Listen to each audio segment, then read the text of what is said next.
한 번 더 따라서 하시겠습니다. 은혜로 사십시오. 오늘 함께 본독한 히브리서 10장 19절로 22절까지의 말씀을 가지고 은혜로 사십시오라는 제목으로 함께 말씀의 은혜를 나누겠습니다. 미국에 정착하면서 참 어려운 일들이 많이 있었던 것 같습니다. 지금 생각해 보면 다 은혜로 지나간 일들이지만 그 당시 상황은 또 그게 아닌 거죠. 문제를 만날 때마다 먼저 미국에 정착하셨던 분들, 그분들을 찾아가서 조언도 들어보고 이런 문제는 어떻게 해결합니까? 또 이런 일을 만났는데 어떻게 하면 좋겠습니까? 물어보고 또 법률적으로 행정적으로 해결해야 되는 문제들은 변호사를 찾아가서 물어보기도 하고 CPA를 찾아가서 물어보기도 하고. 그런데 이런 문제들을 경험을 할 때마다 그때마다 내리는 제 마음속의 결론이 뭐냐면, 야, 이게 사람마다 말하는 게 다 틀리구나. 아니, 경험하는 게 다 비슷비슷한데, 그러니까 법이면 법, 세금이면 세금, 신분 문제면 신분 문제, 여기에 대한 딱 일목요연하게 정리되어져 있는 어떤 매뉴얼 같은 게 있을 것도 같은데, 기본적인 매뉴얼은 좀 있는 것 같은데, 미국에서 제일 많이 듣는 얘기가 케이스 바이 케이스라고 얘기하잖아요. 사람마다 다 틀려요. 무슨 비자 하나 내는데도 사람마다 다 틀리고, 똑같은 종교 비자를 내는데도 나는 문제가, 그러니까 저 사람은 문제가 안 되는데 나는 문제가 되고, 세금 문제도 어떤 사람은 이렇게 해서 혜택을 많이 받다고 하는데 내가 해보려고 하니까 나는 또 안 되고. 미국 온 지 10년 만에 주를 옮겨왔어요. 전 미국에 잘 정착했는 줄 알았습니다. 시카고 오니까 또 틀려요. 텍사스 법과 일리노이 주 법이 뭐가 좀 다른 부분이 또 있다고 그러고. 미국에 처음 와서 경험했던 일들을 또 겪고 있습니다. 분명히 답이 있을 것 같은데 말씀하시는 분들마다 자기의 경험을 바탕으로 조금씩 다르게 말씀하시니까 이게 더 헷갈리는 거더라고요. 방법은 딱 하나밖에 없습니다. 내가 직접 부딪혀보고, 내가 전문가들 찾아가서 물어보고, 땀도 좀 흘려보고, 눈물도 찔끔 흘려보고, 마음도 상처도 받아보면서 하나씩 배우고 해결해 나가는 것 밖에는 답이 없더라고요. 저만 그런 거 아니잖아요. 다 경험해 보신 거잖아요. 이런 문제들을 하나씩 풀어가면서 제 마음 가운데 들었던 가장 첫 번째 생각은, 나는 지금 내가 지금 이렇게 수월하게 겪고 있는 이 문제들을 이민 1세대로 오신 분들은, 더군다나 30년, 40년 전에 한국인들도 별로 없고 한인회도 제대로 구성되지 않은 어떤 그런 상황 가운데, 문화가 다르고 언어가 다른 새로운 곳에 와서 그 일을 처음 겪으셨던 분들이 너무나도 위대해 보이는 거예요. 대단하신 분들입니다. 옆에 계신 분들하고 한번 격려하면서 인사했으면 좋겠습니다. 대단하십니다.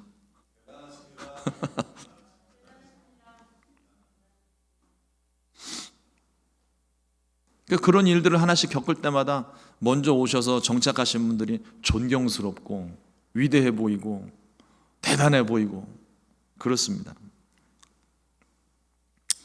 그러면서 한편으로 드는 생각이, 우리 이민 생활뿐만 아니라 우리의 인생이 공식대로 될 수 있다면 참 좋겠다라는 생각을 좀 해봤어요. 매뉴얼대로 된다면 조금 덜 혼란스러울 텐데, 이런저런 실수들을 조금 덜 할 수 있을 것 같은데 하는 생각이 듭니다. 하지만 각자의 상황이 다르고 입장이 달라서 한 가지 방법만으로는 이게 인생의 문제, 인생에 겪는 모든 문제들을 해결할 수 없겠다 하는 생각도 하곤 합니다. 목회를 하면서도 비슷한 고민이 있어요. 신학교에서 배운 게 이제 교회 성장학이라는 과목이 있는데, 거기서 배운 대로 한다면 기도하면 부흥해야 되고 설교 잘하면 부흥해야 되고, 전도하면 부흥해야 되고,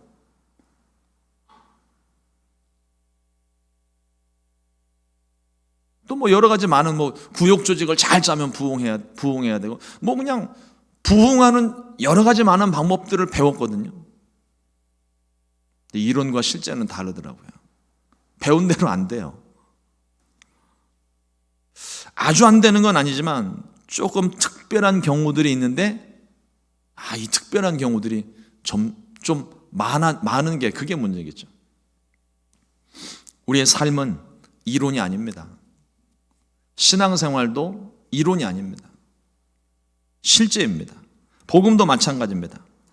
이론이 아니라 이 복음, 우리가 믿고 있는 이 복음, 우리가 받아들인 이 복음은 우리의 삶이고 이게 실전입니다. 그러므로 우리는 복음의 능력을 경험해야 돼요. 그래야 이 복음이 무엇인지를 제대로 알 수 있어요. 말로 듣는 거하고 또 설교 말씀을 통해서 내가 듣는 것만 가지고서는 다 알았다고 경험했다고 말할 수가 없습니다. 내가 실제로 그 복음의 능력을 경험했을 때, 주님이 이런 분이시구나, 복음이 이런 것이구나, 하나님이 이런 것들을 원하셨구나, 하나씩 깨달을 수 있게 되는 것입니다. 반대의 경우를 한번 생각해 봤어요. 우리가 매뉴얼대로 진행되지 않는 인생, 어떤 한 가지 틀을 가지고 해결되지 않는 인생의 문제들, 뭐 이런 것들을 생각하다가 문득 그럼 매뉴얼대로 진행이 되면 어떻게 될까? 만일 하나님께서 원칙적으로 율법을 적용하시고 매뉴얼대로, 율법대로 집행을 하신다면 우리에게는 어떤 일들이 벌어질까요? 성경에 보니까 말씀하신 불을 사용하지 않아서 죽었고, 하나님께 원망하다가 죽었고, 비난하다가 나병에 걸린 사람도 있고, 이것이 전재산이라며 하나님께 헌금 바치며 자랑을 했는데 뒤로 꽁쳐둔 돈 때문에 그 자리에서 죽음을 맞은 사람도 있더라고요. 근데 지금 우리는 어떻습니까? 만약에 하나님께서 법대로 집행을 하신다면 여기 지금 살아남아 계실 분이, 앉아서 예배 드리실 분이 몇 분 계실 수 있을까요? 네. 현열이가 아니래요.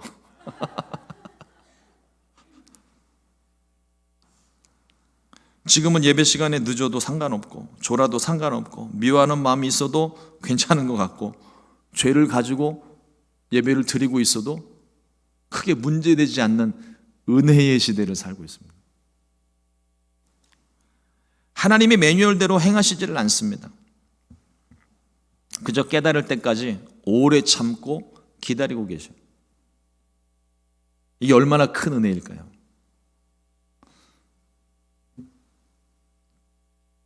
제가 구약의 말씀, 특히 이제 레위기 말씀을 막 공부를 하다가 제가 그때 깨달았던 가장 큰 진리가 뭐냐면, 구약 시대 같았으면 우리 다 죽었구나라는 생각이었습니다.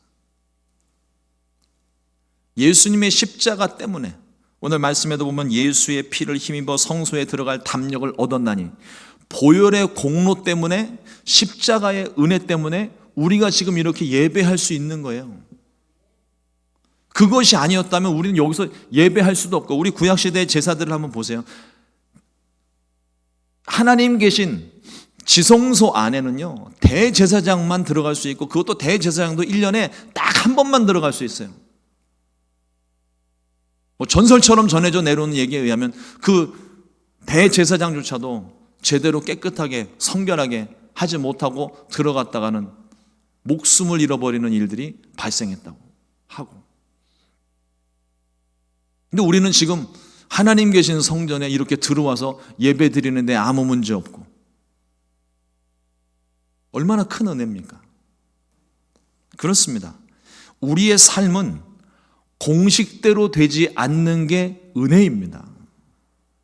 매뉴얼대로 집행되지 않는 게 은혜인 거예요. 우리는 그게 너무 힘들어서 차라리 이게 딱 정해져 있어서 정해진 대로 이렇게 갔으면 좋겠다라고 입버릇처럼 문제를 만날 때마다 이야기하지만, 가만히 생각해 보면은요, 그대로 됐다간 우린 큰일 나는 거예요. 그런데 하나님이 은혜 가운데 매뉴얼대로 안 하시고 법대로 집행하지 않으시고 우리에게 은혜를 베풀어 주셔서 살아가는 것. 그러니 공식대로 진행되지 않는 것도 어쩌면 우리에게 큰 은혜라는 겁니다. 공식대로 진행되어지는 것, 습관처럼 되어져 가는 과정 속에서는 큰 깨달음이 없습니다. 그런데 우리가 인생의 문제를 만나고 예상치 못했던 문제를 만났을 때 그 가운데에서 하나님을 만나게 되면 거기서 큰 은혜가 있는 거죠. 깨달음이 있는 것입니다. 하나님을 만날 수 있는 기회가 되는 거예요. 은혜가 아니고서는 아무것도 될 수가 없습니다. 오직 하나님의 은혜로만 우리가 살 수 있습니다. 다들 경험해 보셨잖아요. 지나온 시간 뒤돌아보니 힘들고 아픈 시간 있었지만 지금 생각해 보니까 그게 다 은혜 아닙니까? 우리를 향하신 하나님의 사랑, 그 은혜만이 우리를 죄 가운데서 구원해 주시고 문제를 해결해 주시고 모든 질병에서 죽음에서 우리를 구원해 주시는 것입니다. 마태복음 6장 34절 말씀에 그러므로 내일 일을 위하여 염려하지 말라. 내일 일은 내일이 염려할 것이요 한날의 괴로움은 그날로 족하니라.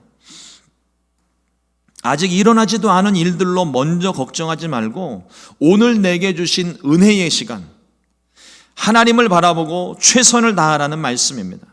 우리에게 행하신 일들을 기대하며 하나님께 소망을 두게 되시기를 주님의 이름으로 축원합니다. 하나님께서 반드시 책임져 주십니다. 신앙생활에 대해 좀 더 묵상을 하면서 이런 생각을 해봅니다. 우리가 신앙생활을 하는 것을 여러분들은 어떻게 생각을 하시는지 모르겠어요. 신앙생활을 극기 훈련처럼 생각하시는 분들이 있습니다. 그냥 꼭 참고 버티고 안간힘 쓰고. 우리의 신앙생활은요, 그렇게 하라고 우리에게 신앙생활 하나님이 말씀하지 않으셨어요. 우리 신앙생활은 극기 훈련이 아닙니다. 이미 이기시고 완성하신 승리를 경험하는 삶이에요. 주님이 먼저 이기신 싸움, 주님이 승리하신 삶, 주님이 부활하신 삶, 그 생명을 우리 가운데 주시면서 받아 누리라고 말씀을 하시는 거예요. 우리에게 주신 복을 받아 누리는 삶입니다. 기쁨이 넘치는 삶이에요. 소망이 넘치는 삶입니다. 이미 완성하셨고 이미 주셨는데, 그런데 우리는 왜 두려워하는 걸까요? 은혜를 은혜로 받지 않고 율법으로 받기 때문에 그래요. 이건 이렇게 꼭 해야 돼. 꼭 해야 돼라는 말이 벌써 딱 들려지는 순간 이 우리의 죄성은 자꾸 삐딱해지고 싶어 합니다.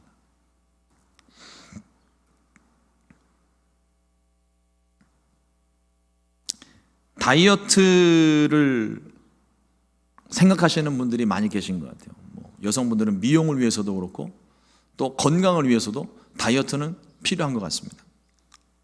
근데 매뉴얼대로 정해진 대로 하면 아름다운 몸매와 건강한 육신을 가질 수가 있어요. 그런데 나 하고 싶은 대로 먹고 싶은 대로 먹고 주체할 수 없는 식욕대로 먹고 마시고 잠을 자면 몸매는 끝장나는 거죠. 건강도 책임 보장 받을 수 없습니다. 예전에 한국에서 사역을 할 때 같은 사무실에 있었던, 같이 사역을 하던 여자 전도사님 한 분 계세요. 이분이 살이 좀 찌셔서 건강상의 이유와 또 옷이 맨날 맞지 않는다고 아주 막 투덜투덜 대시면서 어느 날은 다이어트를 결심했다고 나보고 밥 먹자는 소리 하지 말라고 그러면서 딱 선포를 하셨어요. 그리고 사무실 안에 이렇게 냉장고 하나가 있는데 그 냉장고 안에 건강 보조식품을, 다이어트 보조식품을 거기다 이제 한 박스를 넣어놓고 정말 칼같이 시간 지켜서 그걸 드시더라고요. 한 달을 먹었는데 살이 점점 더 찌시는 것 같아요. 그래서 이게 웬일인가 저도 궁금했는데, 이거 제가 그때 후배였었고 남자가 또 물어보면 이게 실례잖아요. 막 궁금해하고 있는데 또 다른 옆에 계신 전도사님이 그 전도사님한테 식사를 하다가 물어본 거예요. 전도사님, 그 건강 보조식품 먹는다는데 왜 자꾸 살쪄? 이러고 물어보신 거예요. 그랬더니 이 전도사님 하시는 말씀이 뭐냐면, 약은 잘 챙겨 먹는데 이상하게 저 약만 먹으면 식욕이 돋는데요. 그래서 그 약을 먹고 나면 전에 안 먹어도 되는 밥 한 공기를 더 먹어야 돼요. 그래야 이게 사역이 되고 이 속이 편안해진다고. 그러면서 다이어트 보조식품만 믿고 다이어트 했다가 살이 이렇게 막 쪘던 그런 에피소드가 있었습니다. 하나님께서 우리에게 주신 약속의 말씀이 이게 우리 인생 매뉴얼이에요. 구하면 얻을 것이고 찾으면 찾을 것이고 두드리면 열릴 것이라 말씀하셨습니다. 이 말씀에, 주의 말씀에 우리가 순종하면 자다가도 만나가 떨어지고요, 자다가도 메추라기 떼가 막 날아듭니다. 간절히 하나님을 찾고 구하면 하나님께서 우리의 모든 기도에 응답해 주시고 영혼이 잘 되고 범사가 잘 되고 강건하게 하시는 복을 다 받아 누릴 수가 있게 하셨어요. 이 생명의 복을 주시려고 예수님께서 우리에게 찾아오신 겁니다. 그런데 이 복을 얻으려면 먼저 해결해야 될 숙제 하나가 있습니다. 죄의 문제입니다. 하나님과 우리 사이를 가로막고 있는 이 죄의 문제가 먼저 해결돼야만, 그래야만 이 복을 우리가 받아 누릴 수가 있는 거예요. 그래서 예수님께서 우리의 모든 죄와 허물을 짊어지시고 우리를 대신하여 십자가에서 죽으셨습니다. 십자가 위에서 우리의 모든 죄값을 대신 지불해 주신 거예요. 그걸 우리가 대속의 은혜라고 이야기합니다. 그리고 예수님 안에서 새로운 산길을 열어주셨습니다. 오늘 말씀 히브리서 10장 20절 말씀에 그 길은 우리를 위하여 휘장 가운데로 열어놓으신 새로운 살 길이요 휘장은 곧 그의 육체니라. 우리의 죄를 담당하시고 십자가에서 죽으셨을 때 성전 휘장이 위에서부터 아래로 쫙 찢어졌습니다. 그 성전 휘장이 위에서부터 아래로 찢어짐 같이 예수님의 몸이 찢어지면서 우리의 모든 죄의 문제가 해결되었고 하나님과 우리 사이를 가로막고 있었던 장애물들이 사라지게 된 거예요. 하나님께로 나아가는 길이 막혀 있다가 성전 휘장이 찢어지면서 이제는 하나님께서 모든 죄를 용서해 주시고 내 백성, 내 자녀 내가 만나기를 원한다, 길을 열어 주셨던 것입니다. 이것이 예수님을 믿는 저와 여러분들에게 열어주신 은혜의 길이요 새로운 산 길이며 생명의 길입니다. 그 길을 열어주심이 우리에게 은혜입니다. 가로막혀도 능히 피할 길을 내어주시는 것이 우리에게 은혜이고, 어려움을 당해도 아주 꼬꾸라지지 않는 것이 은혜이고, 몸이 좀 불편해도 걷고 움직일 수 있는 것도 은혜이고, 요즘 감기 환자들 많은데 감기가 걸려도 예배할 수 있고 먹을 수 있고 마실 수 있는 것이, 이 모든 것이 다 하나님의 은혜입니다. 이 은혜를 우리가 잘나서 우리가 열심히 해서 노력해서 이 구원을, 이 은혜를 얻은 것이 아닙니다. 전적으로 하나님의 은혜예요. 하나님의 선물입니다. 에베소서 2장 8절 말씀에 너희는 그 은혜에 의하여 믿음으로 말미암아 구원을 받았으니 이것은 너희에게서 난 것이 아니요 하나님의 선물이라. 하나님의 선물.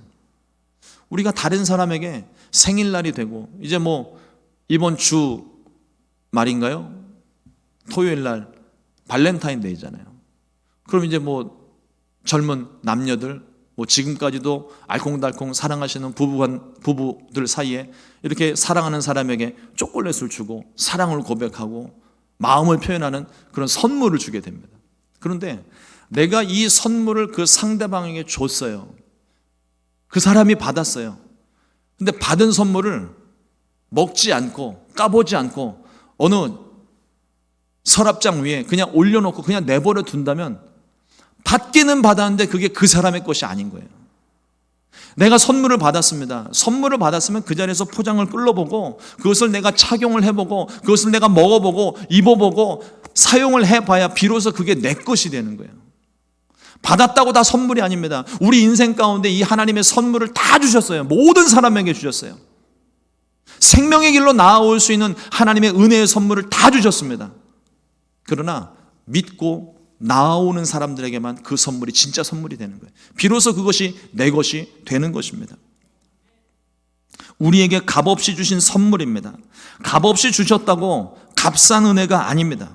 그 값은 우리가 감히 지불할 수도 없는 엄청난 은혜인데 예수님께서 나를 대신하여 우리를 대신하여 대신 지불해 주신 은혜입니다. 그리고 우리에게는 그 은혜를 누리라고 말씀하세요.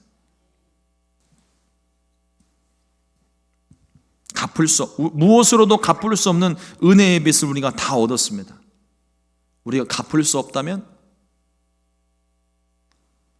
내게 허락하신 은혜로 값지게 살아야 돼요. 가치 있게 살아야 됩니다. 의미 있는 삶을 살아야 되는 거죠. 한 가난한 농부가 평생 농사만 짓다가 고생을 많이 했는데 그 자식들이 이제 좀 성공을 하면서 자기들을 위해서 애쓰신 부모님들 효도 관광 한번 시켜드린다고 크루즈 여행 티켓을 끊어드렸어요. 뭐 평생 농사만 짓고 땅만 보고 살던 분이 크루즈 여행을 처음 가니까 뭐 배 안에 있는 모든 게 다 신기한 거예요. 낯설기도 한데 신기하고 뭐 그저 감탄사만 연발을 하고 있습니다. 한참 구경을 하다 보니까 배가 고팠어요. 근데 식당을 갔습니다. 식당을 갔더니 막 한 번도 보지 못한 음식들이 엄청나게 쌓여 있는 거예요. 많은 사람들이 여기서 음식을 먹는데 생각을 해보니까 돈이 없어요. 그래서 이거를 어떻게 할까 눈치를 보다가 배는 너무 고프고 앞으로 이 배를 타고 일주일을 더 가야 되는데 어떻게 할까 고민을 하다가 사람들이 먹다 남은 음식을 조금씩 이렇게 갖다 먹는 겁니다. 음식 먹고 이렇게 접시에 남아있는 음식들 있잖아요. 그걸 조금씩 갖다가 몰래 먹고 있는데 갑자기 종업하는 사람이 딱 가로막고 서더니 손님 이러니까 가슴이 막 심장이 덜컥 주저앉는 거죠. 뭐 더 필요하신 거 없습니까? 도둑이 제발저린다고 음식 훔쳐먹다 걸린 것 같아가지고 그 사람에게 이야기를 합니다. 나 사실은 내가 돈이 없어서 사람들이 먹다 남은 음식 어차피 버릴 건데 내가 조금씩 먹었다고. 그랬더니 이 종업원 하는 말이 손님 그게 무슨 말씀이십니까? 티켓값에 이미 식사비가 다 포함되어 있습니다. 마음껏 드십시오. 그래서 이 농부가 그때부터 음식을 맛있게 먹었다는 겁니다. 그리스도인의 삶이 이와 같지 않을까요? 예수님께서 이미 우리의 모든 죄값을 지불하셨습니다. 이것이 우리에게 주신 하나님의 은혜입니다. 예수님께서 이미 다 지불하셨습니다. 내가 지불할 것은 하나도 없어요. 갚을 것도 없습니다. 주신 은혜를 감사하게 누리면 그것으로 충분합니다. 로마서 5장 17절 말씀에 한 사람의 범죄로 말미암아 사망이 그 사람을 통하여 왕노릇하였은즉 더욱 은혜와 의의 선물을 넘치게 받는 자들은 한 분 예수 그리스도를 통하여 생명 안에서 왕노릇하리로다.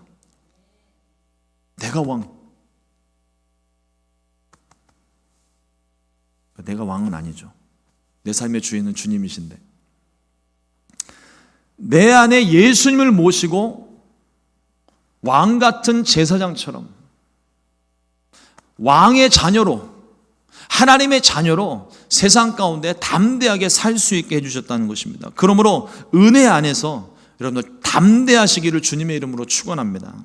이제는 죄가 왕노릇하는 거 아니라 내 안에 죄가 왕노릇하는 것이 아니라 죄에 얽매여 사는 것이 아니라 하나님이 나의 왕이 되셨고 하나님의 은혜가 내 안에 충만합니다.